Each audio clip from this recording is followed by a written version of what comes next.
Alhamdulillahi rabbil alamin. Wa bihi nasta'inu ala umuri dunya waddin. Wassalatu wassalamu ala asyrafil anbiya'i wal mursalin wa ala alihi wa ashabihi rasulillahi ajma'in, amma ba'du. Yang pertama, yang saya hormati Ustadz selaku materi pada pagi hari ini, yang terhormat para peserta kajian, dan yang terhormat serta saya banggakan para panitia kajian pada pagi hari ini. Alhamdulillah di puasa kita kali ini masih bisa dan masih menyempatkan untuk menuntut ilmu, menghadiri kajian baik itu secara offline maupun online. Insya Allah tema kita puasa, zakat, dan sholat id akan disampaikan oleh Ustadz Fadil Ahmad Hafizahullah Ta'ala. Beliau selaku mudir di RBA Kendal serta dosen Tahmidi Kusa Jamiah Sofwah. Kepada Ustadz dipersilahkan. Bismillahirrahmanirrahim. Assalamualaikum warahmatullahi wabarakatuh. Alhamdulillah. Sallallahu ala nabiyina Muhammadin wa ala alihi wa sahbihi wa man tabi'ahum bi ihsanin ila yaumiddin. Wa ba'd.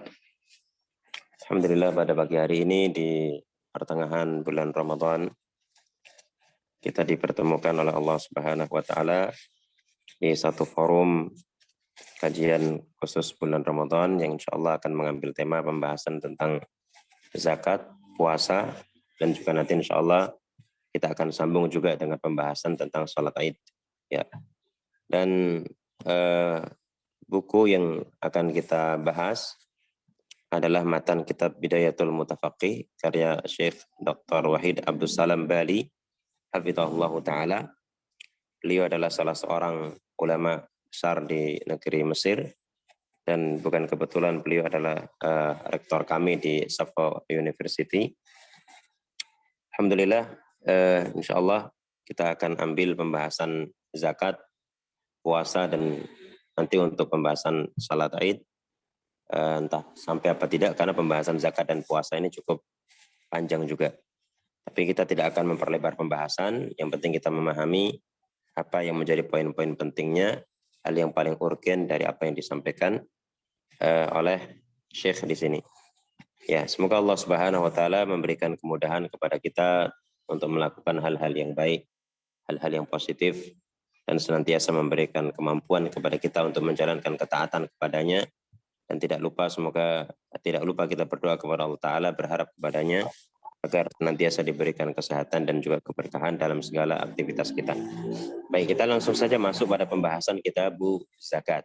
Kitabuz Zakati, kitab tentang az-zakat. Ya. Dan ini kitab Bidayatul Mutafaqih ini pembahasan fikih dari mulai Toharoh sampai pembahasan Al-Iqrar. Ya, dari pembahasan ibadah, kemudian muamalat, kemudian usrah, yakni fikih keluarga, dan juga pembahasan tentang jinayat. Alhamdulillah kami sudah selesai menerjemahkan kitab ini dan mendapatkan izin dari penulisnya, Syekh Dr. Wahid Abdul Salam Bali, hafizahullah. Baik, nah kita masuk pada Kitabuz Zakat. Ini tergolong kitab yang keempat dari 36 kitab yang ada di Bidayatul Mutafaqih. Kata beliau, wa fihi sittatu dhawabit. Ya, pada pembahasan Kitabuz Zakat ini ada 4 ketentuan. Artinya ada 4 poin pembahasan yang akan diketengahkan oleh beliau dalam pembahasan zakat. Yang pertama, al-amwal allati tajibu fiha zakatu. Harta-harta yang wajib untuk dizakati. Karena tidak semua harta itu wajib dizakati. Gitu ya. Kemudian yang kedua, syurutu wujubiz zakati, syarat wajibnya zakat. Kapan seseorang itu diwajibkan untuk membayar zakat? Ya. Kemudian yang ketiga, al-amwalul lati la yushtaratu fiha tamamul hauli. Ya, harta-harta yang tidak dipersyaratkan padanya sempurna 1 tahun. Karena secara umum zakat ini dipersyaratkan 2 hal. Yang pertama an-nisab, dan yang kedua al-haul. Harus mencapai nisab, yakni batas minimal yang wajib dizakati. Kemudian yang kedua harus sampai 1 tahun. Baru di situ diwajibkan untuk dikeluarkan.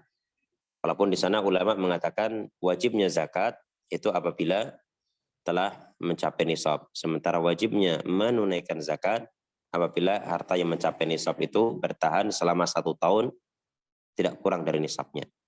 Baik, sehingga ketika seseorang ini memiliki harta yang mencapai nisab, boleh saja setelah itu dia bayarkan.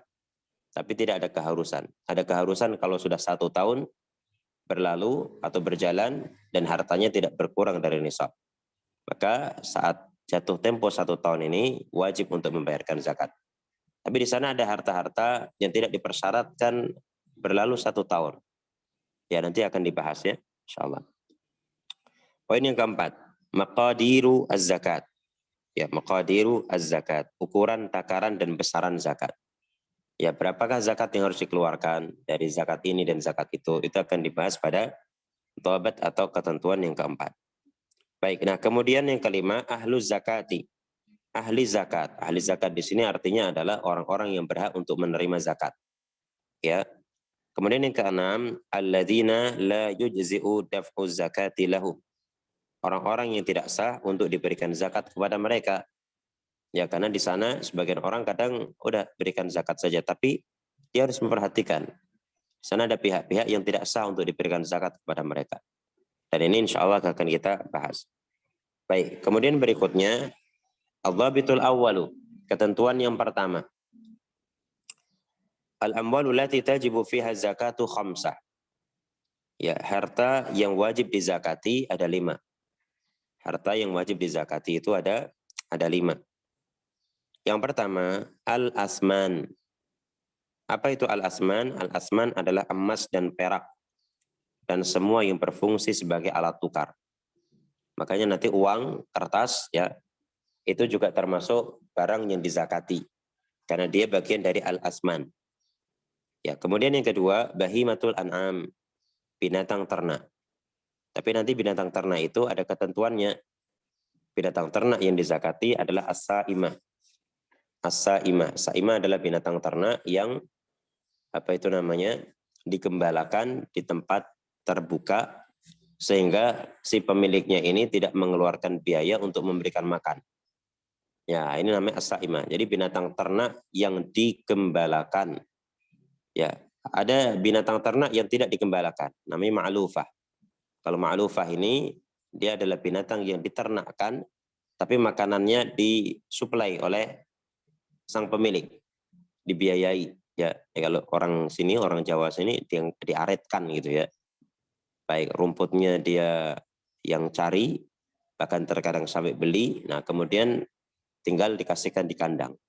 Adapun saimah ini dikembalakan di padang rumput ya, sehingga pemiliknya tidak mengeluarkan biaya apapun. Kemudian berikutnya yang ketiga, al-khariju minal ardi. Tanaman yang keluar dari bumi. Ya, tanaman yang keluar dari bumi ini tidak semuanya ya, tapi hanyalah al-hubub was-simar, biji-bijian dan buah-buahan. Biji-bijian itu seperti gandum, ya, kemudian beras, ya, kemudian ketan, semakna dengan itu. Kalau dalam istilah bahasa-bahasa yang disampaikan para ulama fikih seperti misalkan asyair, al-hintah, al-bur, ya, dan selainnya. Kemudian yang kedua as-simar. As-simar ini buah-buahan. Tapi dipersyaratkan ini adalah biji-bijian ataupun buah-buahan yang bisa ditakar dan bisa disimpan. Ya, bisa ditakar dan bisa disimpan. Baik, kalau misalkan dia tidak bisa ditakar, tidak bisa disimpan, maka dia tidak masuk dalam kategori zakat al-hubub was-simar. Seperti itu ya. Baik, yang dimaksudkan bisa disimpan artinya ketika disimpan itu bisa tahan lama. Karena bisa dikeringkan barangkali, seperti itu ya. Tapi kalau misalkan dia tidak tahan lama, contohnya misalkan buah jeruk. Tidak ada zakatnya buah jeruk itu. Ya, tidak ada zakatnya. Kenapa? Karena dia tidak bisa disimpan. Tidak bisa disimpan. Baik, kita lanjutkan. Yang keempat, urudut tijarah. Barang-barang yang diniatkan untuk diperdagangkan. Barang-barang yang diniatkan untuk diperdagangkan. Kemudian yang kelima, ar-rikaz. Ar-rikaz adalah barang temuan jahiliyah. Yakni barang temuan yang di situ ada tanda-tanda berasal dari peradaban jahiliyah. Ya. Tidak ada tanda-tanda kepemilikan orang Islam. Karena kalau itu ada tanda kepemilikan orang Islam, nanti masuknya pembahasan luqatah. Ya, kalau tidak ada tanda-tanda itu dimiliki oleh umat Islam, maka namanya rikas. Nah, 5 harta inilah yang wajib untuk dizakati. Yang pertama al-asman, yang kedua bahimatul an'am, ya. Yang ketiga al-khariju minal ardi, kemudian yang keempat urudut tijarah, dan yang kelima ar-rikaz. Itu ya. Baik. Kemudian selanjutnya al-dhabitus tsani, ketentuan yang kedua, syurutu wujubiz zakati khamsah. Syarat wajibnya zakat ada 5. Ya, syarat wajibnya zakat ada 5. Yang pertama al-Islam. Yang pertama al-Islam. Maka kalau dia tidak Islam, tidak diwajibkan untuk membayar zakat. Baik, kemudian berikutnya yang kedua al-hurriyah, merdeka. Ya, kalau dia budak maka tidak ada kewajiban untuk membayar zakat. Ya, kenapa? Karena harta budak itu merupakan harta tuannya. Ya, harta budak adalah harta tuannya. Maka tidak ada kewajiban bagi seorang budak untuk membayar zakat. Kemudian berikutnya milkun nisab.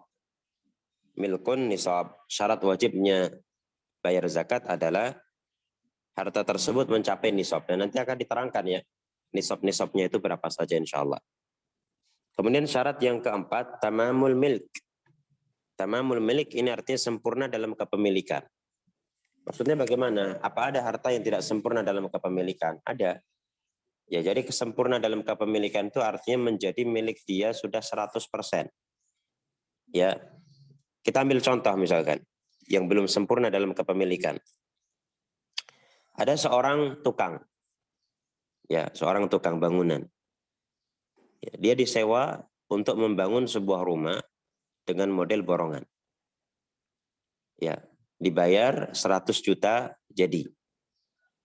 Dan uangnya dibayarkan di muka. Dibayarkan di muka, 100 juta itu. Semuanya diterima oleh si tukang ini. Ya. Pertanyaannya, apakah tukang ini dikatakan telah memiliki uang 100 juta itu dengan kepemilikan sempurna? Jawabannya belum. Kenapa? Karena seandainya tukang ini tidak bisa menyelesaikan 100%, maka dia hanya berhak untuk mendapatkan setengahnya. Kepemilikan sempurna itu baru akan dia dapatkan setelah selesai ya bangunan yang dibangun tersebut dan diserah terimakan kepada pemiliknya.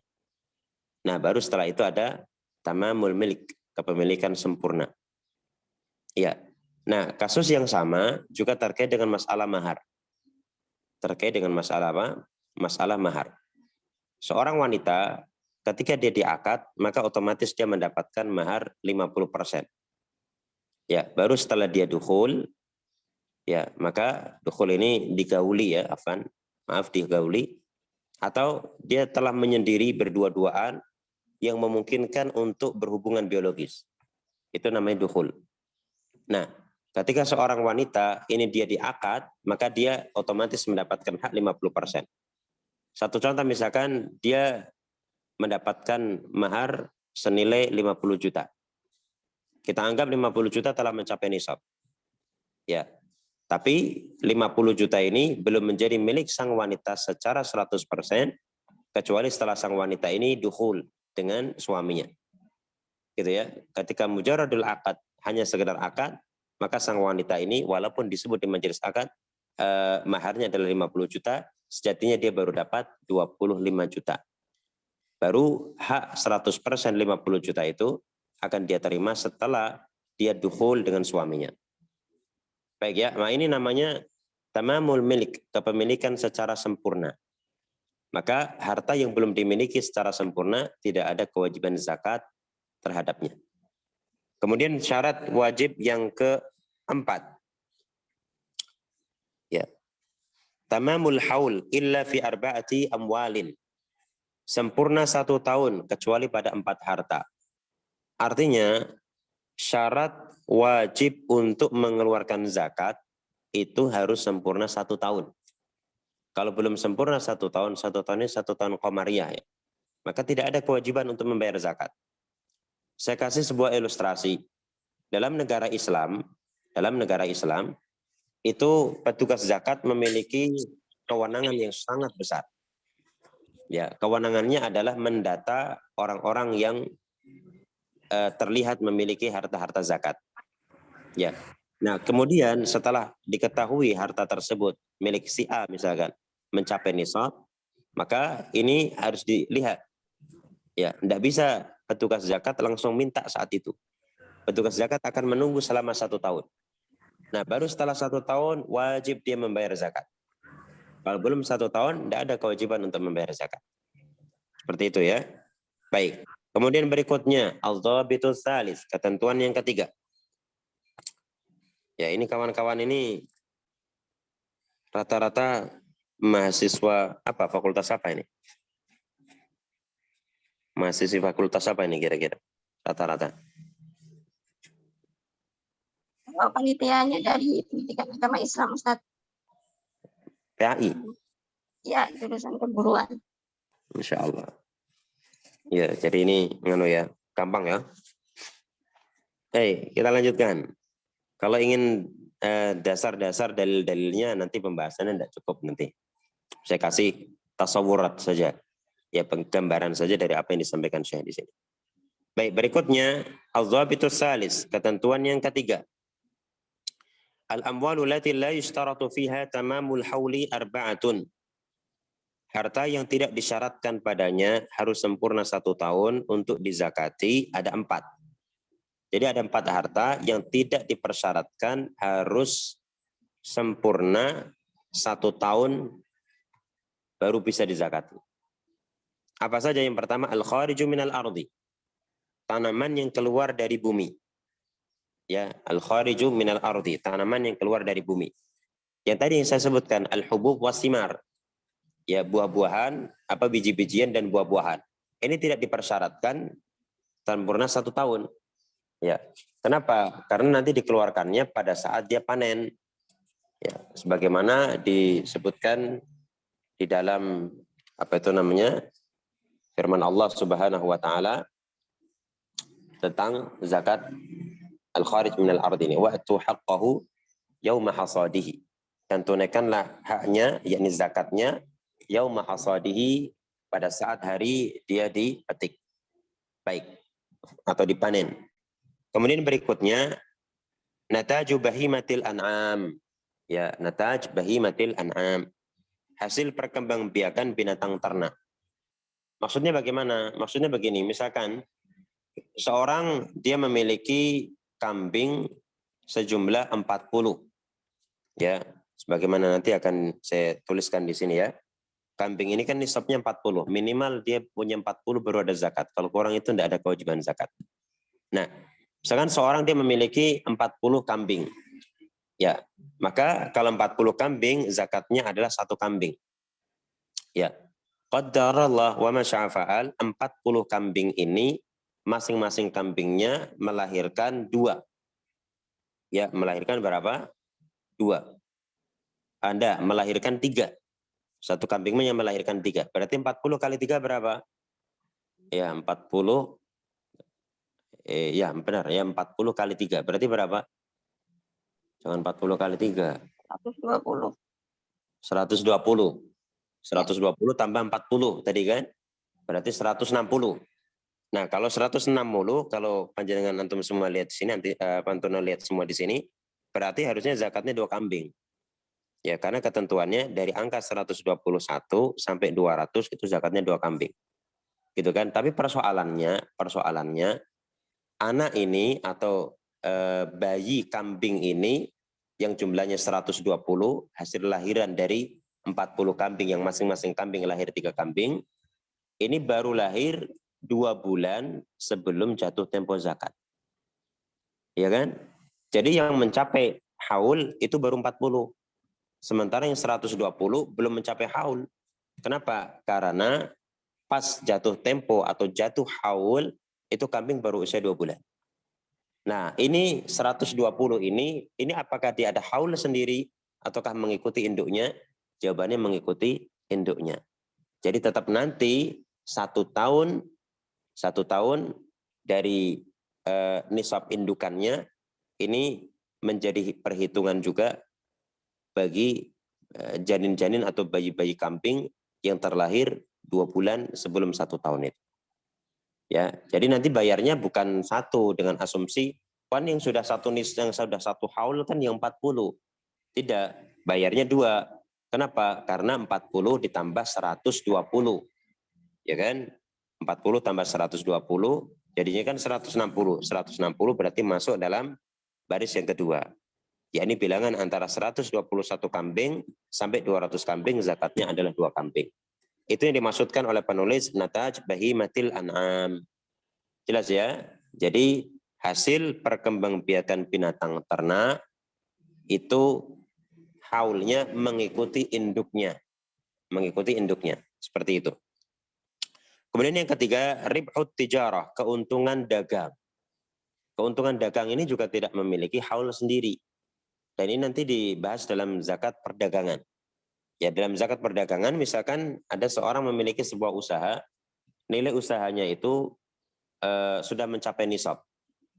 Kita ambil contoh misalkan dia modal 100 juta. Ya, modal 100 juta. Kemudian dia memiliki keuntungan. Bulan 1 100 juta. Kemudian bulan yang ke-6 dia memiliki keuntungan bersih 50 juta. Keuntungan bersih 50 juta. Ya kan? Nah, 100 juta itu kan sudah mencapai nisab. Berarti nanti dia harus menunggu 1 tahun untuk dibayarkan zakat. Ya. Dalam perjalanan 1 tahun itu, tadi seperti saya sampaikan, dia mendapatkan keuntungan 50 juta. Taruhlah di bulan yang ke-6. Ya.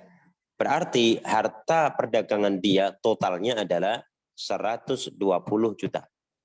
150 juta. 150 juta itu 100 juta merupakan nilai barang, 50 juta itu merupakan keuntungannya. Ya. Nah, nanti ketika sudah 1 tahun dari haul pertama, apakah yang dibayarkan hanya 100 juta atau 150? Jawabannya yang dibayarkan adalah 150. Artinya untuk zakat 150. Kenapa? Karena walaupun keuntungan 50 juta ini baru berjalan setengah tahun, ya ini tidak demikian perhitungannya. Perhitungannya adalah diikutkan dengan haul dari asalnya atau pokok modalnya. Seperti itu ya. Baik, jadi jangan mengatakan wah ini keuntungannya baru setengah tahun kok langsung dikeluarkan zakatnya. Ya harus hitung 1 tahun lagi. Enggak. Keuntungan itu mengikuti pokok modalnya. Itu ya, haulnya mengikuti pokok modalnya. Baik, kemudian berikutnya yang tidak dipersyaratkan 1 tahun adalah ar-rikaz. Ya. Ar-rikaz barang temuan jahiliyah. Dia nanti langsung dikeluarkan pada saat menemukannya. Gitu ya. Baik, kemudian al-dhabitur rabi', ketentuan yang keempat. Maqadiru zakati sittatun. Ya. Ukuran takaran dan besaran zakat ada 6. Berapa besaran zakat? Ya, ini ada 6 kategori. Gitu ya, maka saya mengatakan maqadiru zakati sittatun. Besaran zakat yang harus dikeluarkan itu ada 6. Yang pertama, al-khumusu, 1/5. 1/5 dari harta itu. Ini pada apa? Fir rikas, pada rikas. Rikas ini 1/5 yang dikeluarkan. Ya, jadi kalau misalkan ada orang menemukan barang temuan jahiliyah.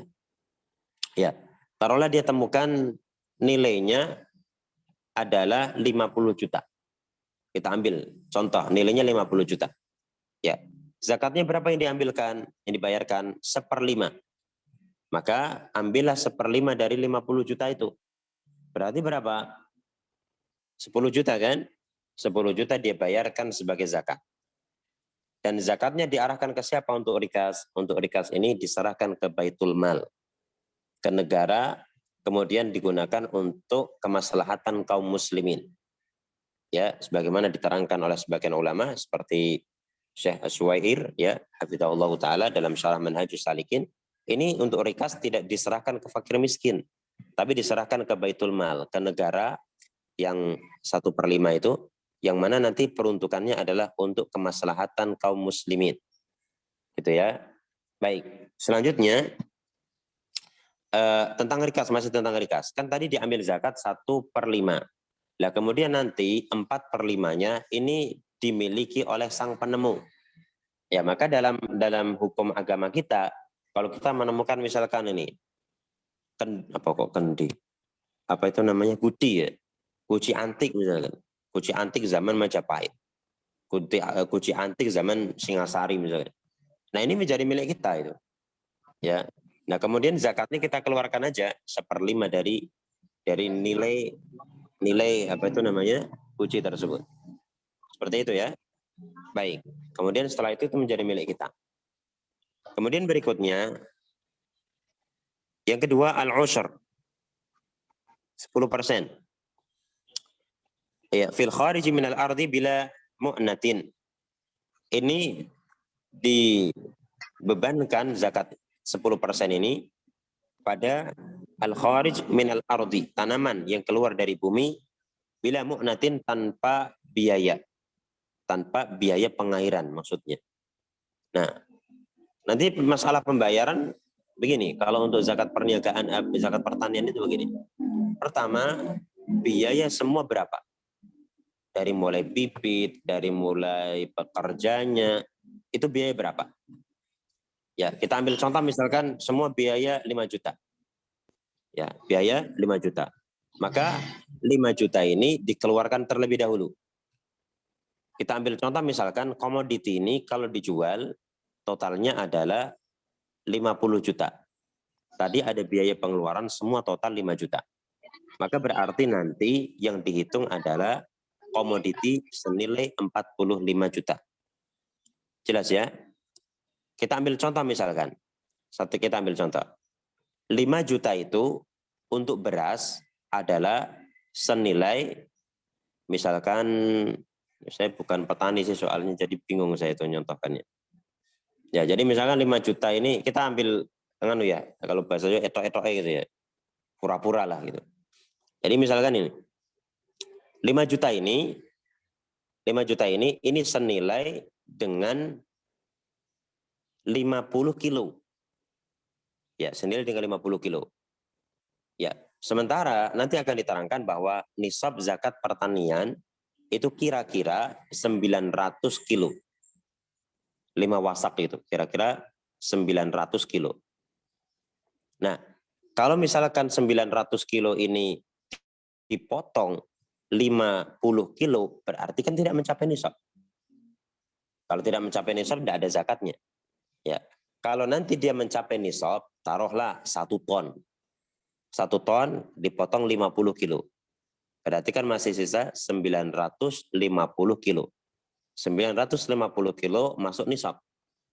Maka yang dihitung itunya. Itu jelas ya. Jadi untuk membayar zakat pertanian itu pertama itu. Ya, dikalkulasikan dulu biayanya berapa. Kemudian kalau sudah ketahuan biayanya berapa, nanti dilihat. Ya kan, kita kan nanti timbang itu. Zakat atau komoditi pertanian kita timbang. 5 wasak itu sekitar 900 kilo. Ya, 900 kilo. Nah, walaupun masalah konversi ini kadang ada perbedaan pandangan jika di kalangan para ulama, tapi kita pegang itu 900 kilo. Nah, 900 kilo ini nilainya berapa? Ya, taruhlah misalkan nilainya 90 juta. 90 juta nilainya. Nah, kemudian tadi kan biaya pengeluarannya 5 juta. Berarti di sini dipotong 90 dikurangi 5 juta jadi 85. Kalau di 85 berarti dari sisi kiloannya cuman keluar 850. Kalau 850 berarti nggak kena nisab. Berarti tidak ada zakatnya. Oke, kita ambil, misalkan kita ambil contoh. Beras semuanya 1 ton. 1000 kilo. Nah, biaya pengeluaran adalah 50 juta. 50 juta ini setara dengan berapa? Setara dengan 50 kilo. Gitu kan? Berarti kalau gitu 1 ton itu dikurangi 50 kilo. Jadinya 950 masih masuk nisab. Nah, nanti yang dihitung zakatnya 1/10 itu adalah dari 950 kilo. Bukan dari 1 ton. Itu ya. Nah, itu pembayaran zakat seperti itu. Nah, kemudian terkait dengan masalah ini, zakatnya ada 10% dan 5%, ini tidak ada keterkaitan dengan biaya biaya apa itu namanya, biaya sewa alat, biaya benih, itu tidak ada kaitannya dengan itu. Ya, biaya tenaga tidak ada. Tenaga nanti itu yang dipotongkan dulu. Nah, kalau sudah dipotong, sudah ketahuan, oh ini yang ternyata yang harus dibayarkan adalah sekian persen dari 950 kilo misalkan. Nah, maka kita lihat ini sawah ada biaya pengairan apa tidak. Kalau ada biaya pengairan berarti 5%, kalau tidak ada biaya pengairan berarti 10%. Seperti itu ya. Baik, kita lanjutkan. Nanti kalau ada pertanyaan bisa dibahas di belakang atau di bagian akhir pembahasan. Ya, nisful ushr. Ini yang 5%. Fil kharij minal ardi bimu'natin. Pada zakat tanaman yang keluar dari bumi dengan biaya pengairan. Itu. Kemudian berikutnya, yang kelima, so' minat ta'am. So' min ta'amin. Satu so' makanan. Ini fi shadaqatil fitri pada zakat fitr. Ya, satu so' itu sama dengan 4 mud. Ya, 1 mud itu 2 cakupan tangan orang dewasa normal. Berarti kalau 1 so' itu 4 kalinya itu.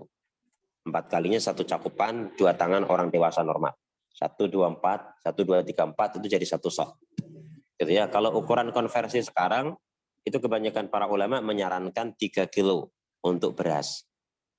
Gitu ya. Baik, kemudian yang keenam, bahimatul an'am ala tafsiliha.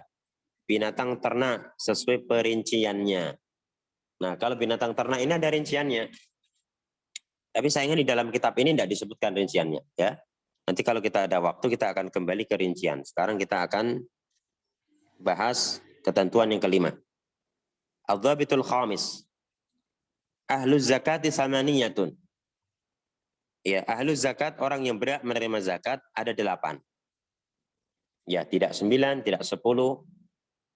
Yang pertama adalah al-fuqara, orang fakir. Orang fakir itu apa? Orang fakir itu adalah orang yang dia tidak memiliki pekerjaan atau dia memiliki pekerjaan namun penghasilannya itu tidak bisa memenuhi setengah dari kebutuhan normal manusia di tempat itu. Ya. Dan ini tentu beda-beda. Ya, misalkan di tempat sini di Kendal sini misalkan, saya ambil contoh ya. Misalkan kehidupan normal untuk satu orang itu 3 juta. Ya, ternyata orang ini hanya bisa memenuhi kebutuhan 1 juta atau 1.200.000.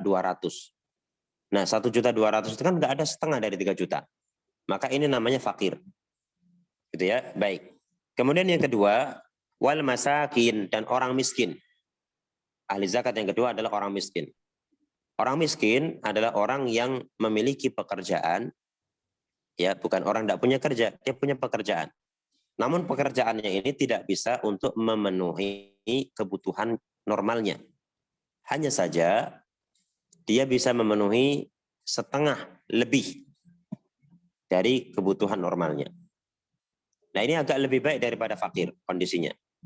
Itu ya. Jadi misalkan kebutuhan normal 3 juta. Dia bisa memenuhi 2 juta, maka dia masih miskin. Gitu ya. Walaupun kata fakir dan miskin ini, kata ulama, idza ijtama'a iftaraqa wa idza iftaraqa ijtama'a. Kalau disebutkan sendiri-sendiri, ya, idza iftaraqa ijtama'a, maka maknanya sama. Misalkan ini kita nyebut fakir saja, maka fakir juga miskin. Kita sebut miskin saja, miskin juga fakir. Itu kalau disebutkan secara terpisah. Tapi kalau disebutkan secara bersamaan, fakir, miskin, si fulan fakir, si fulan miskin, berarti fakir di sini maknanya adalah tadi yang tidak punya pekerjaan atau punya pekerjaan tapi kurang memenuhi separuh dari kebutuhan normal masyarakat di kota itu. Kalau miskin itu lebih baik lagi, dia bisa memenuhi separuhnya. Baik. Selanjutnya yang ketiga, wal amiluna 'alaiha, amil.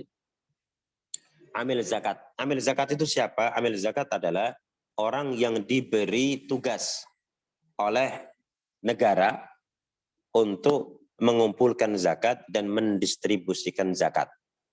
Itu namanya amil. Makanya amil itu min qibalid daulah. Diangkat dari negara atau diangkat oleh negara. Gitu ya. Baik, kalau zaman dahulu amil zakat ini luar biasa. Ya, kewenangan mereka luar biasa. Ya, mereka bisa memaksa orang untuk membayar zakat. Kalau enggak, denda. Gitu ya. Kalau di Indonesia sini amil zakat mana? Ya, amil zakat itu Basnas itu. Ya, kalau kita lihat di undang-undang zakat, ya undang-undang tentang zakat, amil zakat itu Basnas dan semua lembaga amil zakat yang diselenggarakan oleh masyarakat dan mendapatkan izin dari pemerintah. Ya, maka Basnas dan Laznas Basnas dan Laz lembaga amil zakat. Itu ya. Adapun panitia-panitia zakat di masjid itu tidak masuk dalam kategori amil. Sehingga mereka tidak berhak untuk mendapatkan zakat. Ya, mereka adalah wakil. Apa perbedaan antara amil dengan wakil? Perbedaannya sangat banyak. Yang pertama dari sisi amil bisa menerima zakat, kemudian wakil tidak bisa menerima zakat. Wakil tidak bisa menerima zakat. Ya, perbedaan yang kedua, kalau seseorang sudah membayar zakat kepada amil, maka dia telah terbebas tidak mengganti sekiranya ada kerusakan pada barang zakatnya. Itu ya, apapun kondisinya. Entah amilnya itu lalai apa tidak lalai. Maka orang yang membayar zakat, dia tidak memiliki kewajiban untuk mengulang pembayaran zakat atau mengganti zakat yang rusak. Itu ya. Adapun apabila diserahkan ke wakil, maka seandainya barang tersebut rusak bukan karena kelalaian atau kejahatan si wakil, maka dia tetap bertanggung jawab mengganti. Kalau rusak karena kelalaian atau kejahatan si wakil, maka wakil yang akan menggantinya. Gitu ya. Misalkan ini binatang kita ini, kambing kita yang membuat zakat ini, sudah betul-betul dijaga, diamankan oleh wakil zakat. Tapi qadarullah ternyata hilang. Ya, bukan karena kelalaian dari si wakil zakat ini. Ya, maka kita tetap wajib untuk menggantinya. Kenapa? Karena kita baru serahkan ke wakil, belum ke amil. Baik, kemudian selanjutnya wal mu'allafatu qulubuhum, dan orang yang hatinya bisa ditaklif, orang yang dilembutkan hatinya. Dan ini banyak ya orang yang dilembutkan hatinya ini. Yang pertama, kata ulama, adalah orang kafir yang membahayakan kaum muslimin. Orang kafir yang membahayakan kaum muslimin, maka dia diberikan zakat agar supaya melunakkan hati mereka agar tidak mengganggu kaum muslimin. Ya. Kemudian juga diantaranya adalah orang kafir yang memiliki potensi dia akan masuk ke dalam Islam. Memiliki potensi yang akan masuk ke dalam Islam. Baik, seperti itu. Ini al-mu'allafah qulub, dan ada contoh-contoh yang lainnya, ya, dan barangkali ini cukup ya sebagai contoh. Kemudian yang kelima, wafir riqab. Wafir riqab. Ar-riqab. Ar-riqab ini budak yang diberikan kesempatan membebaskan diri dengan membayar kepada tuannya. Ya, jadi ini namanya budak mukatab. Budak mukatabah. Ya. Jadi si tuan mengatakan begini, kamu akan saya bebaskan kalau kamu membayar ke saya misalkan ya 50 juta. Makanya kamu saya kasih waktu, siangnya bekerja untuk mencari uang, untuk menebus dirimu sendiri, malamnya kamu buat saya. Nah, kemudian pada saat siang dia bekerja, kemudian dibayarkan kepada sang tuannya. Nah, ini namanya budak mukatabah. Budak mukatabah. Ya. Nah, ini bisa dibayarkan zakat kepadanya agar digunakan untuk menebus kepada tuannya. Seperti itu ya. Baik. Barangkali mumpung nggak lupa, budak ini tidak boleh menerima zakat kecuali dalam kasus ini. Kecuali dalam kasus ini. Kenapa? Karena harta budak adalah harta tuan. Kalau kita bayar zakat ke budak berarti maksudnya ke tuan. Termasuk juga orang kafir itu tidak bisa mendapatkan zakat kecuali kondisi sebagai mu'allafah qulubuhum.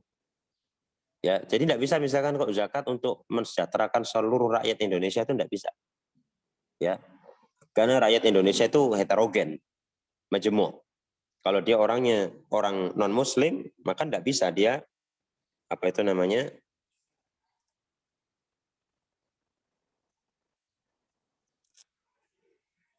Ya sudah ya ini ya.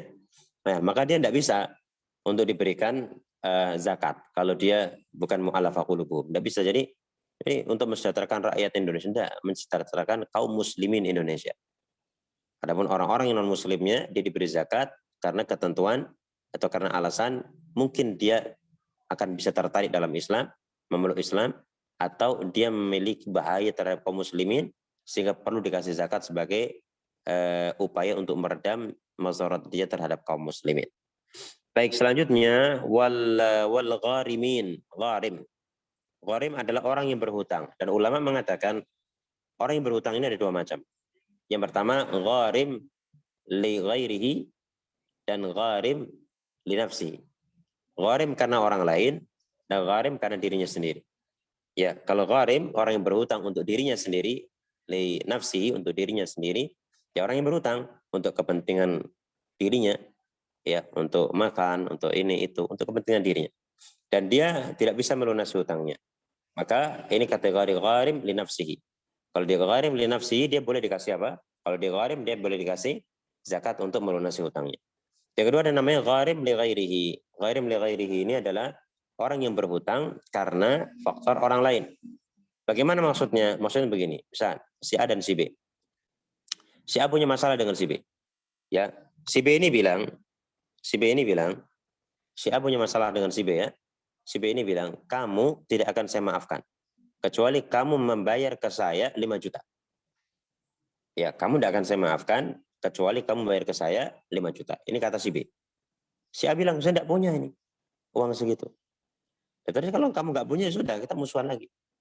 Nggak ada urusan saya. Kamu membahayakan saya, memudarati saya, merugikan saya. Kamu saya maafkan kalau kamu bayar 5 juta. Datanglah si C. Ada apa ini ribut-ribut? Ya, ceritakan ini, itu, ini. Ya sudah. Kemudian si C bilang, wah si B ini aja. Ya, kamu baik-baik sama si A.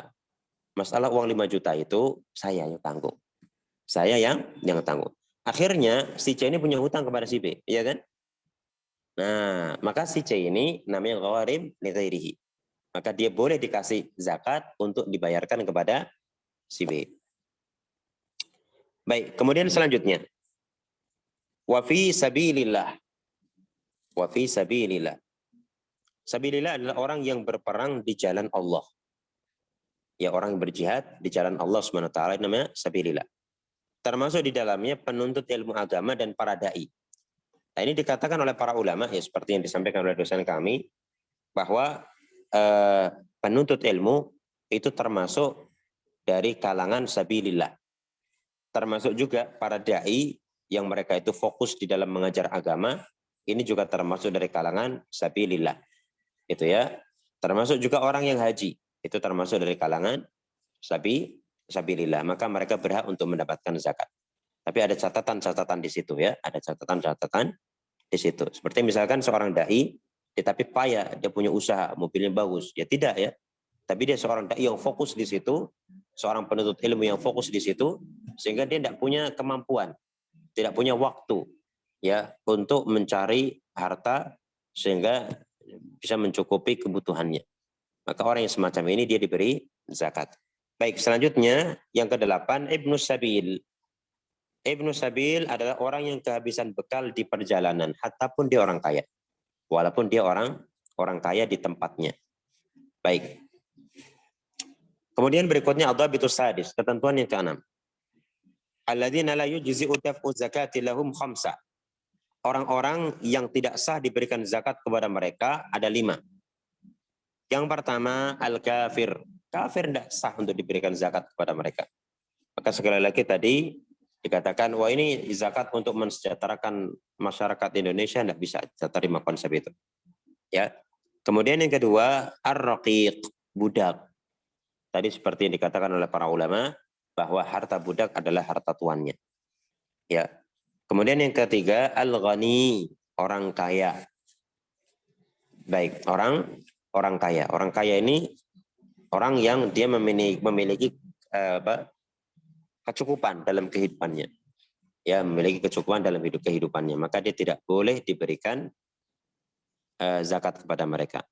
Dan sebetulnya klasifikasi manusia itu ada 4. Ya, ada 4. Ya. Yang pertama fakir, yang kedua miskin, ada yang ketiga namanya muqtafin. Seperti disampaikan oleh Syekh Abdul Hasan Ali Ar-Ramali hafizahullah taala dalam syarah Durrul Bahiyah. Beliau mengatakan bahwa fakir, miskin, muktafin, baru ghani. Ya, kalau fakir miskin tadi sudah kita terangkan. Kalau muktafin bagaimana? Kalau muktafin ini orang yang memiliki apa itu namanya, harta yang mencukupi kehidupannya. Ya, bukan kurang. Ibarat kata gini, misalkan 1 bulan di Kendal ini 3 juta. Ya, di Kendal ini misalkan 3 juta. Ya, dia gajinya 3 juta. Itu namanya muktafin dia. Muktafin. Kalau muktafin, ini dia tidak ada kewajiban membayar zakat, juga tidak boleh dikasih zakat. Gitu loh. Dia tidak punya kewajiban membayar zakat karena dia belum goni, tapi dia juga tidak boleh dikasih zakat. Kenapa? Karena dia itu bukan fakir, bukan miskin. Ini ya, ini orang status quo ini. Ya. Bayar orang, juga orang. Gitu. Nah, orang fakir miskin kan rak bayar tapi dikei gitu kan. Tidak bayar tapi dikasih gitu. Nah, kemudian goni. Goni itu siapa? Goni itu orang yang memiliki harta mencapai nisab. Mencapai nisab. Itu sudah dikatakan goni. Seperti itu ya. Kalau goni jelas dia tidak boleh untuk diberikan zakat dan dia wajib untuk membayar zakat. Baik, selanjutnya yang keempat, man talzamuka nafaqatuhu. Kepada pihak yang wajib diberikan nafkah olehnya. Ya, misalkan seorang ayah memberikan zakat kepada anaknya, seorang ayah memberikan zakat kepada istrinya, tidak boleh. Kenapa? Karena anaknya ini wajib diberikan zakat diberikan nafkah oleh ayahnya. Istrinya wajib diberikan zakat oleh suaminya. Ya, baik. Adapun sedekah sunnah maka diperbolehkan. Sedekah sunnah maka apa? Diperbolehkan. Baik. Selanjutnya yang kelima, Banu Hashim. Banu Hashim. Nah, Banu Hashim ini tidak boleh untuk diberikan zakat kepadanya. Nah, kalau ada pertanyaan, siapakah Banu Hashim itu? Ya.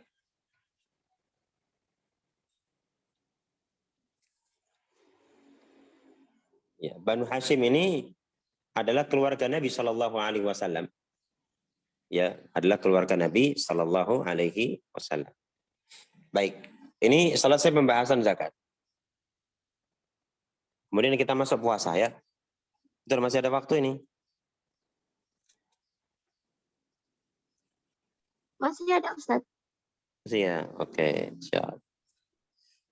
Kitab Syam, kitab tentang puasa. Ya, wa fihi sittatu dhawabit. Ya, sebelum saya ambil pembahasannya, kita akan definisikan dulu apa itu puasa.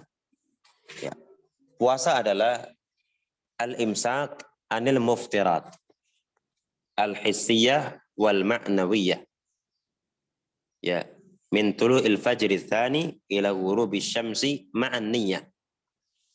Itu pengertian dari puasa.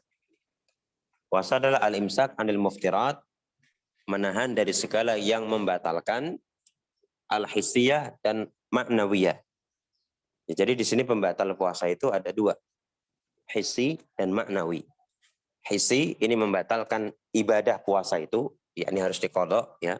Seperti misalkan makan, minum. Kemudian pembatal yang kedua ma'nawi. Kalau ma'nawi ini membatalkan pahala. Dia tidak dapat pahala seperti dalam hadis rubba sha'imin hadduhu min siyamihi al-ju' wal atash. Banyak orang yang berpuasa yang dia dapatkan itu cuman lapar dan dahaga. Tidak dapat apa-apa. Ya, jadi di sini muftirat yang kedua namanya muftirat ma'nawi. Dia membatalkan pahalanya atau membatalkan kesempurnaan pahalanya. Nah, ini harus ditahan ini. Harus ditahan.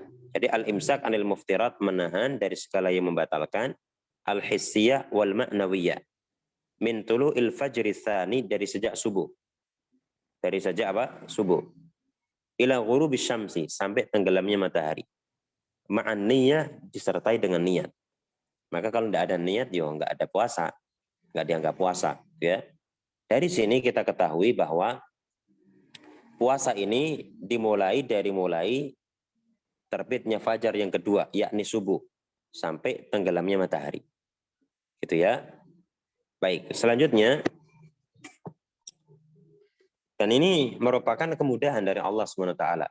Karena sebagaimana diterangkan oleh Imam Nukatsir rahimahullah, bahwa awalnya puasa ini diwajibkan dari mulai Isya sampai Maghrib. Awalnya itu.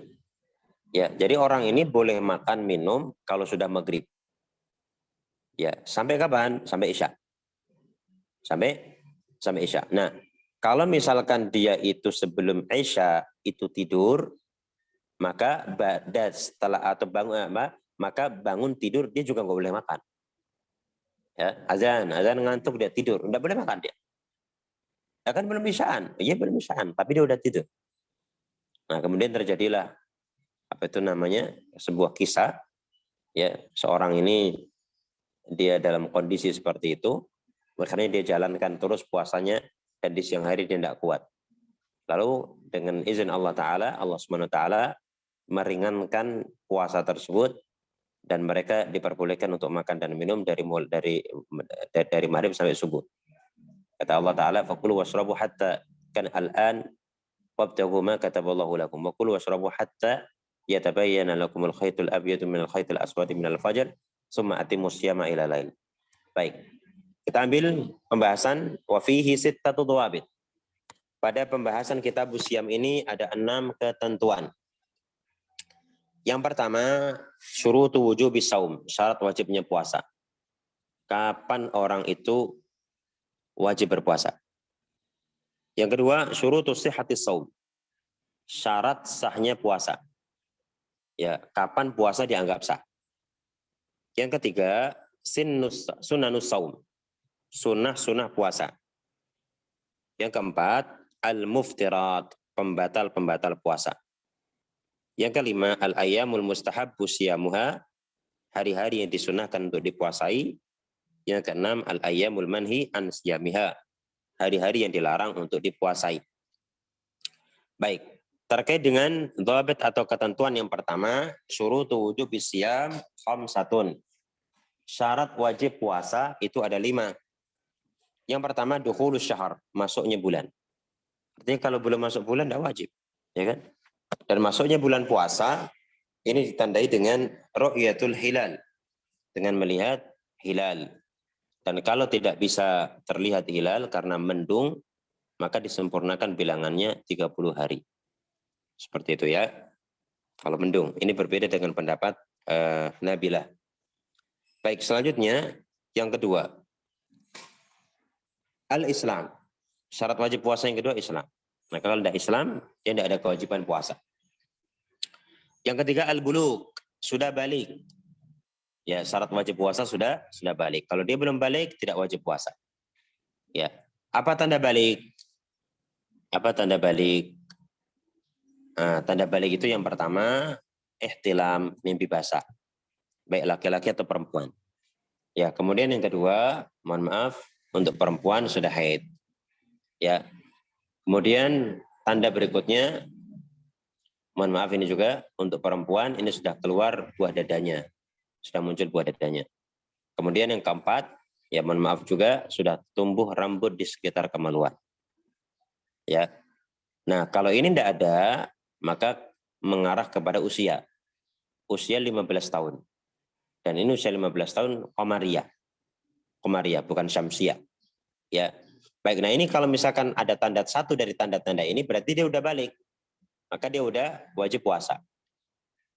Kemudian selanjutnya yang keempat, al-aqal. Syarat wajib yang keempat adalah al-aqal, berakal. Maka kalau tidak ada akal, dia tidak wajib puasa.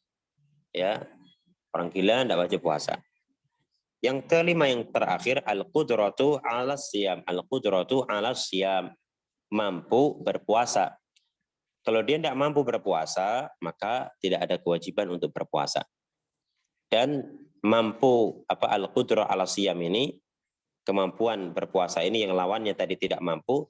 Tidak mampu itu ada 2. Tidak mampu itu ada 2. Tidak mampu sementara atau tidak mampu terus-menerus. Dan ini hukumnya beda. Ya, kalau tidak mampu terus-menerus seperti orang yang sudah tua renta, berat menjalankan puasa. Demikian pula orang yang sakit parah, tidak ada harapan sembuh. Maka 2 kalangan ini dia dianggap tidak mampu berpuasa secara secara total ya. Ya. Bukan dalam waktu tertentu. Ya, apa tadi saya bahasakan itu? Ya, jadi dia tidak mampu secara permanen. Ya, bukan tidak mampu secara sementara. Tidak mampu secara permanen. Nah, orang tidak mampu secara permanen ini dia cukup membayar fidyah. Ya, cukup membayar fidyah. Fidyahnya berapa? Setengah sok. Ya, kalau 1 sok 4 mud, setengah sok 2. Kalau tadi 1 sok itu ukurannya misalkan dikonversikan 3 kilo, berarti kalau setengah soknya adalah 1,5 kilo. Gitu ya. Tapi kalau misalkan dikonversikan sebagian dulu kita bayar 2,5, ya berarti 1/4. Ya, walaupun sekarang yang disarankan adalah berapa kalau zakat itu? 3 kilo. Maka fidyahnya adalah 1,5 kilo. Baik ya, ini tidak mampu secara terus-menerus. Yang kedua, tidak mampu sementara. Nah, di orang yang tidak mampu sementara, ya bukan dalam jangka waktu yang terus-menerus ini ada beberapa orang. Yang pertama orang yang sakit. Yang kedua orang yang safar dianggap. Ya. Kemudian yang ketiga adalah seorang yang hamil dan menyusui. Terkait dengan orang yang sakit, maka dia diperbolehkan untuk berbuka. Kalau sakitnya betul-betul sakit. Kalau sakit yang ringan, ya buka, enggak buka, sama aja. Sama saja enak gitu kan. Seperti misalkan sakit apa ya, panu atau sakit apa. Ya kalau sakit gigi boleh membatalkan ya sakit gigi. Enggak bisa tahan, batalin, minum obat, enggak masalah. Baik, nah ini orang sakit. Kemudian ada orang sakit yang kalau dia itu berpuasa malah mazharat. Maka dia disunahkan untuk berbuka. Ada orang sakit ketika berpuasa, wah malah binasa dia, mati. Maka wajib bagi dia untuk berbuka. Ini ya. Nah, kemudian berikutnya musafir. Kalau musafir ini tergantung dia berat apa enggak. Kalau berat, maka sunnahnya berbuka. Kalau tidak berat, maka boleh untuk berpuasa. Gitu ya. Musafir ini, khusus musafir. Kalau dia tidak berat, maka boleh berpuasa. Kalau berat, afdal apa? Kalau berat boleh apa tadi? Kalau tidak berat itu boleh bagi dia untuk berbuka. Kalau berat, afdal bagi dia berbuka. Itu musafir. Adapun hamil dan menyusui, ini dia boleh untuk berbuka.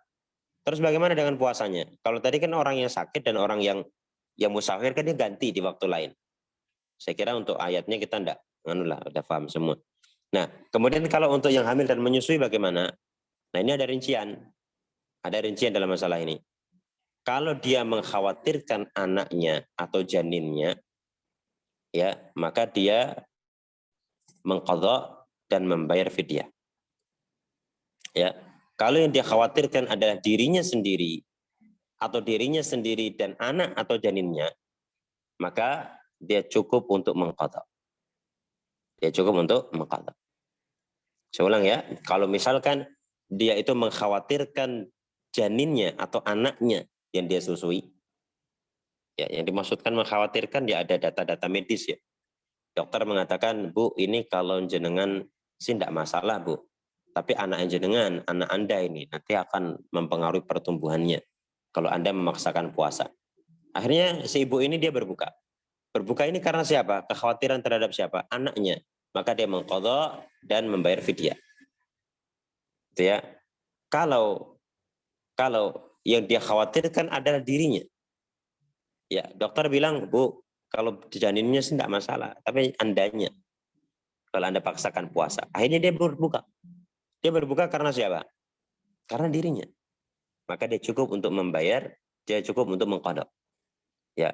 Atau misalkan karena dirinya dan anaknya. Kan dirinya dan anaknya. Yang dikhawatirkan adalah dirinya dan anaknya. Dokternya bilang, Bu, Anda dan anak Anda akan mendapatkan bahaya, Bu, kalau berpuasa. Ya, maka kalau seperti ini dia cukup apa? Mengqadha. Baik, selanjutnya. Adzabitu tsani, ketentuan yang kedua, syurutus sihhati shaum 6. Syarat sahnya puasa ada 6. Yang pertama al-Islam.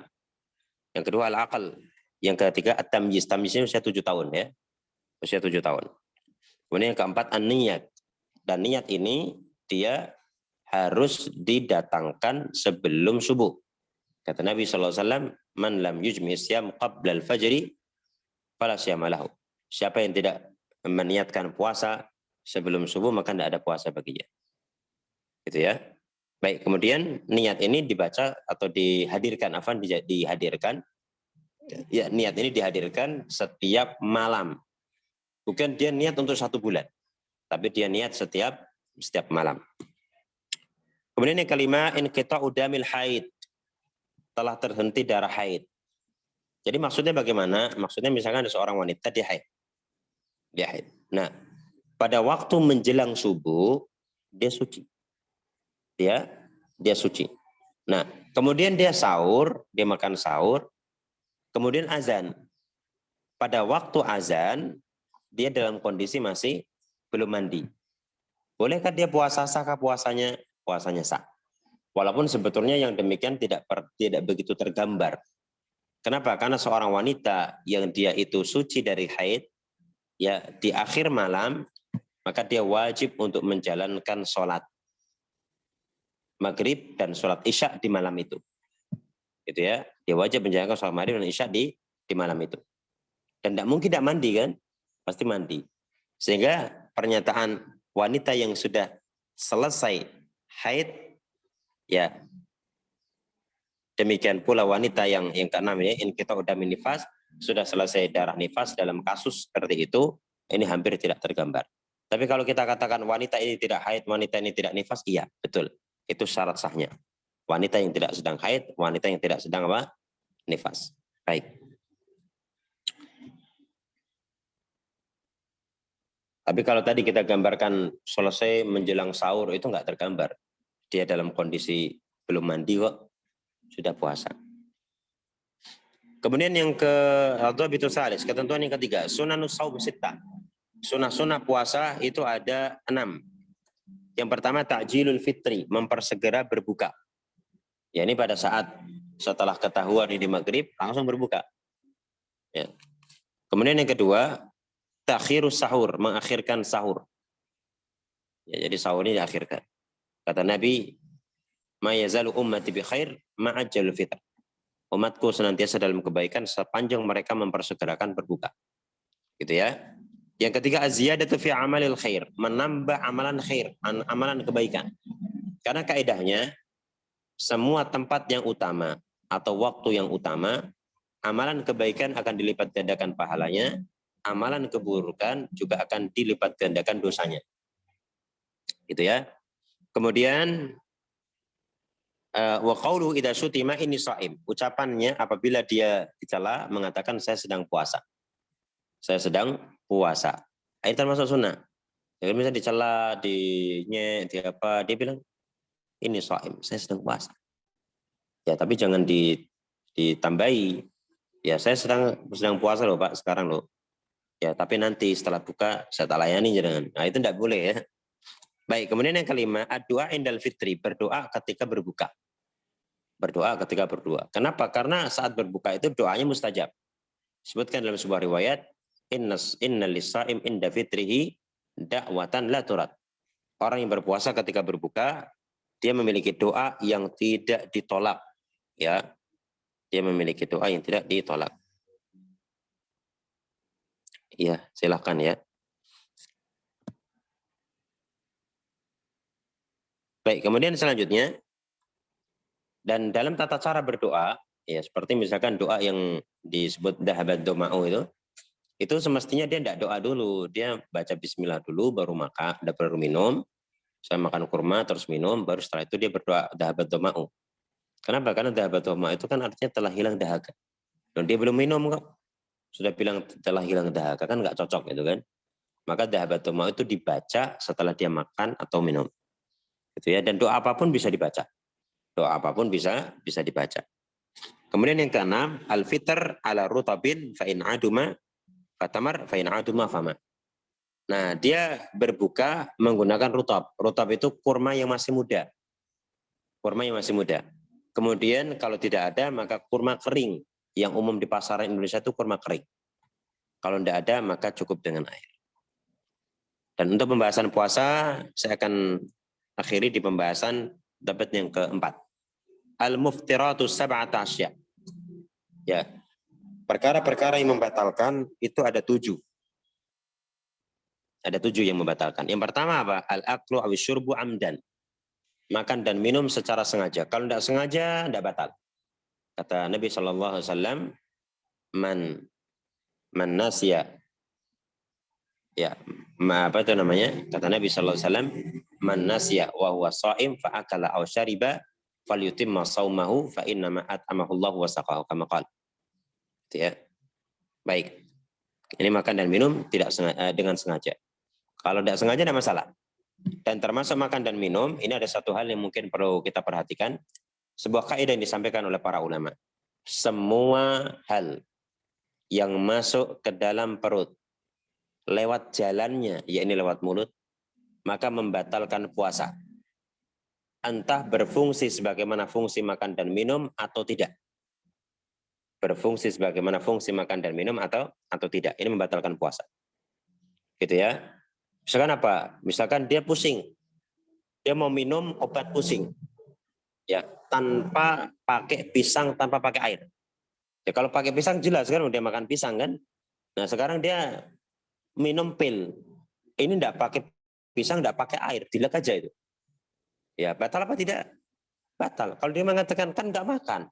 Iya, tapi kaidahnya gitu. Semua yang masuk ke dalam perut lewat mulut, entah itu berfungsi sebagaimana makanan, minuman atau tidak, maka membatalkan puasa. Ya, semua yang masuk dalam tubuh tidak lewat mulut, maka membatalkan puasa jika berfungsi sebagaimana makan atau minum. Infus membatalkan puasa. Ya, kenapa? Karena dia berfungsi sebagai makan dan minum, walaupun dia masuk lewat tubuh, nggak masuk lewat mulut, ya kan? Kalau vaksin itu tidak membatalkan puasa. Kenapa? Walaupun dia masuk ke tubuh, tapi tidak lewat mulut, ya kan? Dan saya ulang, vaksin tidak membatalkan puasa. Kenapa? Karena dia ini tidak menggantikan fungsi makan dan minum, gitu ya? Tidak menggantikan fungsi makan dan minum. Ya, dan dia disuntikkan atau dimasukkan tidak lewat mulut. Jadi itu kaidahnya. Jadi kalau yang masuk tidak lewat mulut itu, perhatikan dia menggantikan fungsi makan dan minum atau apa enggak. Kalau iya berarti batal, kalau enggak berarti enggak. Kalau yang muncul lewat mulut itu enggak peduli itu, menggantikan apa enggak tetap batal.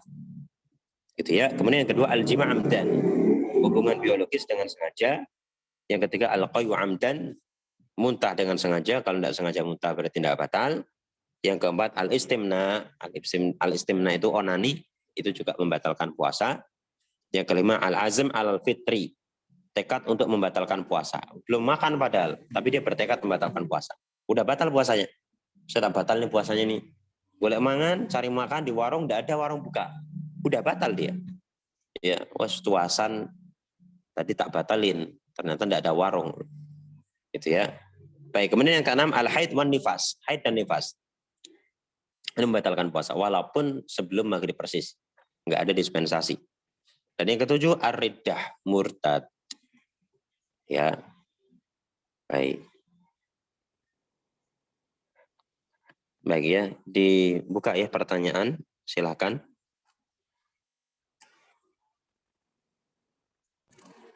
Baik Ustadz, jazakumullahu khairan atas materi hari ini. Kita buka pertanyaan dari kolom komentar ya Ustadz. Yang pertama, Bismillah, Afwan Ustadz izin bertanya, kalau kita nabung logam mulia atau emas dengan niat untuk tabungan beli rumah, jadi lama-lama semakin banyak emasnya. Apakah hal ini kena wajib zakat emas? Jazakumullahu khairan Ustadz. Ya, kena wajib zakat emas ya. Jadi emas yang wajib untuk dizakati adalah emas murni 24 karat itu yang dia gunakan bukan untuk perhiasan. Ya, karena emas ini asman tadi ya, maka dia wajib untuk membayarkan zakat. Zakatnya 2,5%. Beda kalau emas yang dimaksudkan adalah emas perhiasan, ya. Emas perhiasan. Kalau emas perhiasan dia enggak ada zakatnya. Kenapa? Karena kalau logam mulia emas ini cenderungnya dia berkembang. Ya, makanya ulama mengatakan zakat itu diwajibkan ketika barang tersebut berkembang itu. Lin nama istilahnya untuk perkembangan. Kalau dia bukan lin nama, bukan untuk dikembangkan, tidak ada zakatnya. Ya, ini kaidah yang disampaikan oleh ulama. Makanya perhiasan emas itu kan tidak berkembang. Ya kan? Bahkan cenderungnya harganya itu kadang turun. Maka ini tidak ada zakatnya. Termasuk juga rumah. Rumah bukan untuk dikembangkan, maka tidak ada zakatnya. Motor juga sama. Seperti itu ya, kecuali nanti rumah dijadikan sebagai komoditi perdagangan. Jadi pertanyaan yang pertama ada zakatnya. Baik, yang kedua. Baik Ustadz, lanjut pertanyaan yang kedua. Assalamualaikum Ustadz. Afwan, bagaimana jika wanita haid ketika akan tidur malam mengecek masih ada darah haid, kemudian bangun pada jam 4 pagi ternyata sudah bersih, apakah diajukan sholat maghrib dan sholat isya juga? Syukron Ustadz. Ya, waalaikumsalam warahmatullahi wabarakatuh. Seorang wanita yang dia suci menjelang subuh itu ya, menjelang subuh, maka dia wajib untuk melaksanakan sholat maghrib dan sholat isya di malam itu. Sebagaimana apabila dia suci menjelang maghrib, maka dia wajib untuk menjalankan sholat zuhur dan sholat asar di hari itu. Kenapa? Karena waktu sholat yang kedua itu merupakan waktu sholat yang pertama indad darurat, ketika dalam kondisi darurat.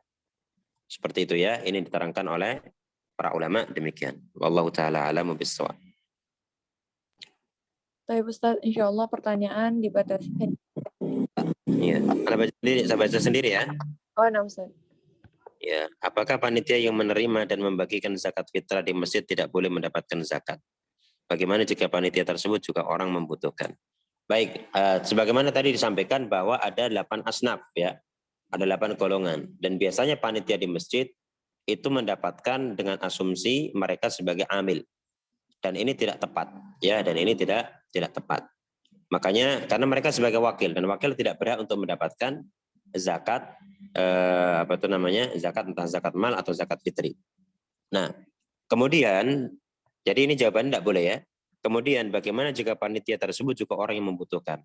Kalau dia orang yang membutuhkan, maka dia mendapatkan zakat bukan sebagai panitia, tapi sebagai orang yang membutuhkan, masuk entah kategori fakir atau entah kategori miskin. Ya, Allah Ta'ala a'lamu bissawab. Baik Ustaz, jazakumullah khairan atas jawabannya.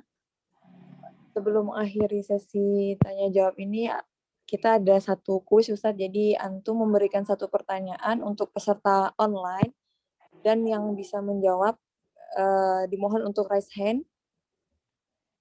Begitu. Seperti kuis Ustaz, pertanyaan untuk peserta. Apa ini pertanyaannya? Masya Allah. Baik, ya barangkali saya kasih pertanyaan ini terkait dengan pembahasan apa itu namanya? Sebentar.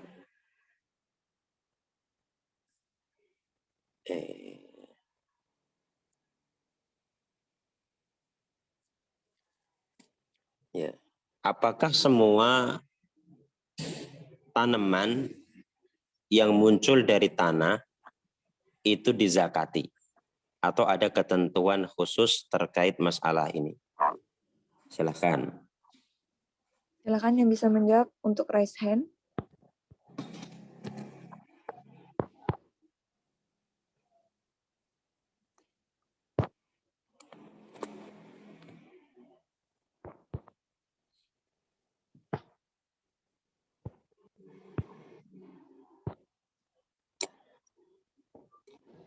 Mana?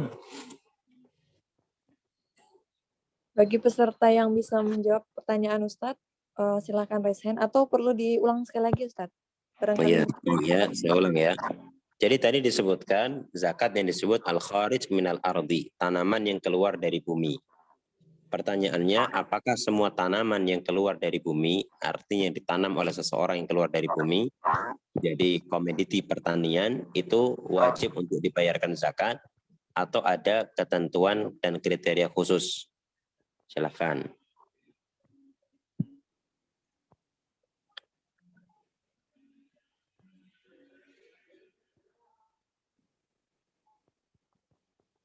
Silakan bagi peserta yang bisa menjawab pertanyaan untuk raise hand.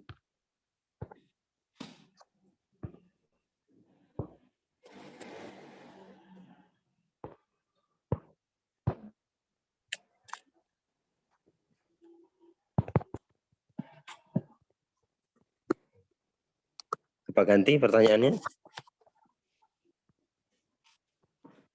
Nggak apa-apa Ustaz, terserah antum, mungkin boleh diganti. Iya, baik. Saya ganti ya pertanyaannya ya. Ketika seseorang memiliki kambing 40, ya, kemudian kambing itu satunya melahirkan 3, kan? Melahirkan 3. Nah, kambing ini sudah sampai 1 haul, tapi anak-anak kambing ini belum sampai 1 haul. Pertanyaannya, berapakah zakat yang harus dibayarkan?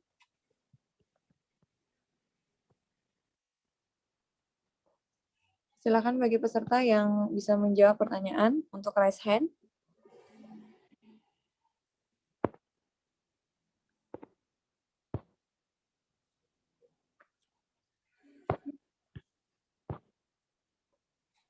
Ini kalau nggak ada berarti dikasihkan ke nganu ini, panitianya ini.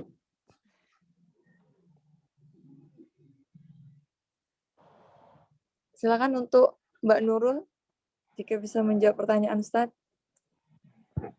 Ya, silakan.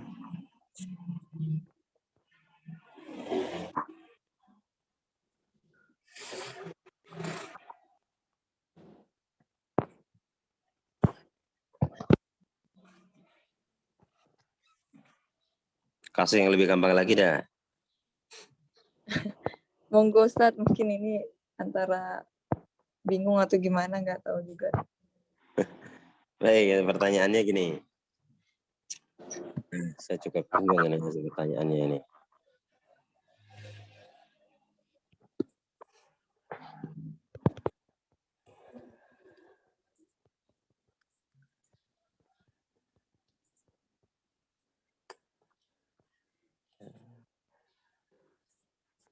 Coba panjenengan aja Mbak yang ngasih pertanyaan Mbak. Ustadz aja Ustadz. Oke, inilah yang puasa aja lah. Ini aja gampang. Kenapa budak tidak boleh dikasih zakat? Padahal dia budak loh. Kenapa budak tidak boleh dikasih zakat? Kalau nggak ada yang jawab, biar Ana aja Ustadz. Oke dah, oke nanti buat nanti anunya hadiahnya. Kenapa? Kenapa budak nggak boleh dikasih zakat? Karena syarat wajib zakat itu merdeka. Dikasih loh, bukan ngasih, dikasih. Yang menerima ya saya. Ya. Kenapa?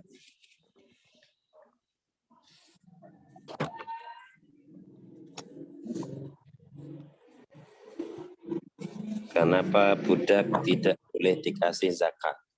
Karena budak mengikuti tuannya Ustaz. Mengikuti tuannya? Ya. Belum nih. Ini ada yang jawab ini. Karena harta budak adalah harta tuannya. Nah, ini yang benar nih. Ini Mbak dapat beliau Mbak. Nggak berani ini ya Pak. Nggak berani raise hand ya. Untuk Iya. Pak I, karena harta budak adalah harta tuannya ya. Benar Ustaz? Nah ya, sahih, betul. Karena harta budak adalah harta tuannya. Sehingga ketika kita kasihkan zakat itu kepada budak, maka berarti kita kasihkan zakat ke tuannya. Nah, dan tuannya itu kan mesti orang kaya. Oh, dia punya budak kan? Itu. Baik. Baik, Untuk yang sholat Id ini kayaknya enggak nyanda ya, waktunya enggak sampai ya. Iya Ustaz, mungkin nanti bisa direkomendasi untuk kitabnya Ustaz, barangkali bisa dibaca sendiri di ini kan atau filenya. Boleh. Oh, untuk file ini ya? Jika diperkenankan disebarkan, semisal ada yang ingin membaca gitu Ustaz. Oh iya, kalau ini sebenarnya urusannya yang ini, penerbit ini. Kita dilindungi undang-undang ini. Oh, ya ini sudah saya serahkan ke penerbit soalnya. Oh, ya. Tak kira punya Ustadz kan? Ya naskah punya saya, yang terjemah saya, tapi ini sudah masuk di penerbit sih. Tapi nanti naskah mentehannya mungkin juga enggak apa-apa kalau yang mentehannya. Ini sudah ada campuran dari mereka soalnya. Mungkin rekomendasi beli bukunya gitu Ustaz, kalau ada. Ini bukunya belinya di saya, tapi stoknya habis. Oh, Masya Allah. Jadi nggak ada yang kedua Ustaz, atau yang cetakan keberapa gitu? Ya kemungkinan nanti, insya Allah nanti. Ya kalau Kan misalkan dari apa, lembaga ini mau mengadakan kajian khusus ini mungkin barangkali bisa. Gitu loh. Jadi kajian khusus fikih pakai ini, nanti pakai modelnya pakai Zoom kayak gini. Itu mungkin bisa. Itu karena kan apa itu namanya, ya belum ada sih, nanti saya perlu revisi juga sih nanti insya Allah. Baik Ustaz. Jazakumullahu khairan atas partisipasinya Ustaz, dan kepada Pak Diki untuk menghubungi panitia. Nanti ada panitia yang memberikan nomor teleponnya untuk dimintai alamat untuk mengirimkan hadiahnya. Sebelum menutup kajian ini Ustaz, barangkali mungkin ada nasihat atau kata-kata yang ya lebih kepada nasihat Ustaz untuk kami para penuntut ilmu dan sekaligus juga panitia serta mengikuti kajian pada pagi hari ini. Ini sebelumnya ini kegiatan diselenggarakan oleh, saya lupa. Oleh mahasiswi Pondok Media Ustaz. Oh ya, kampusnya? Kampusnya Podia Institute. Oh ya, baik. Bismillah. Alhamdulillah, ini bagian yang terakhir dari pertemuan kita di siang hari ini. Apa yang disampaikan semoga bermanfaat untuk kita dan semoga menjadi semacam pemecut buat kita untuk senantiasa belajar ya. Karena kita ini tidak bisa lepas dari belajar. Jangankan kita, bahkan ulama pun tetap belajar. Imam Ahmad rahimahullahu taala, beliau ditanya, kenapa beliau senang bawa apa itu namanya pulpen, bawa pulpen ya. Kemudian ditanyakan, sampai kapan Anda mau sama pulpen itu? Kemudian Imam Ahmad mengatakan, ma'al mahbarah ilal maqbarah. Saya akan senantiasa bersama pena sampai saya mati. Ya, artinya apa? Artinya bagaimanapun kondisi seseorang, sealim apapun seseorang, maka dia tetap harus belajar. Belajar dan belajar. Dia tidak bisa untuk mencukupkan dengan ilmu yang ada pada dirinya. Walaupun dia barangkali sudah berstatus sebagai ini, sebagai itu, dia tetap belajar.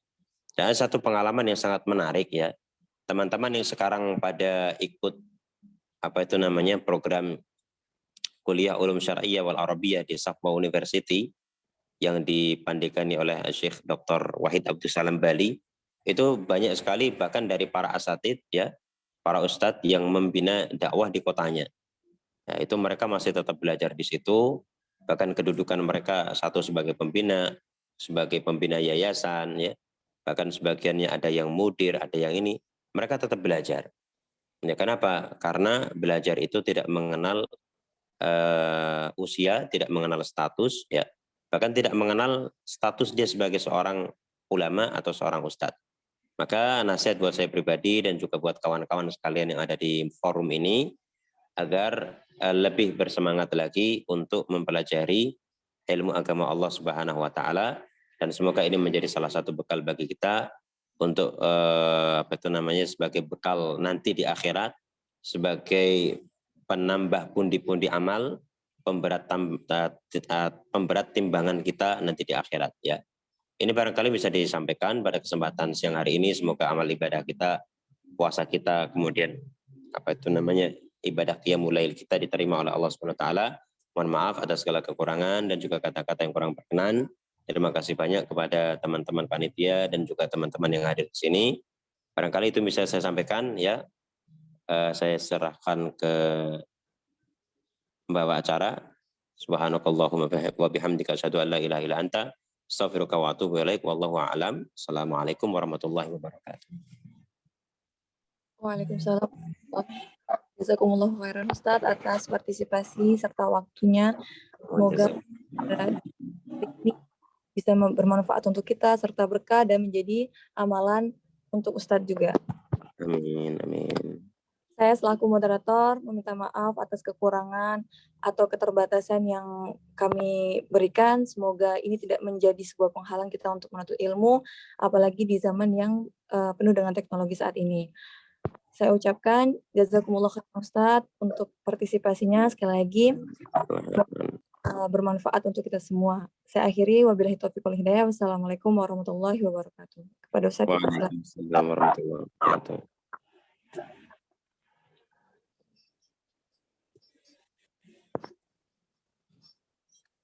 Dipersilakan untuk live duluan Ustaz. Nah, assalamualaikum warahmatullahi wabarakatuh. Waalaikumsalam warahmatullahi wabarakatuh.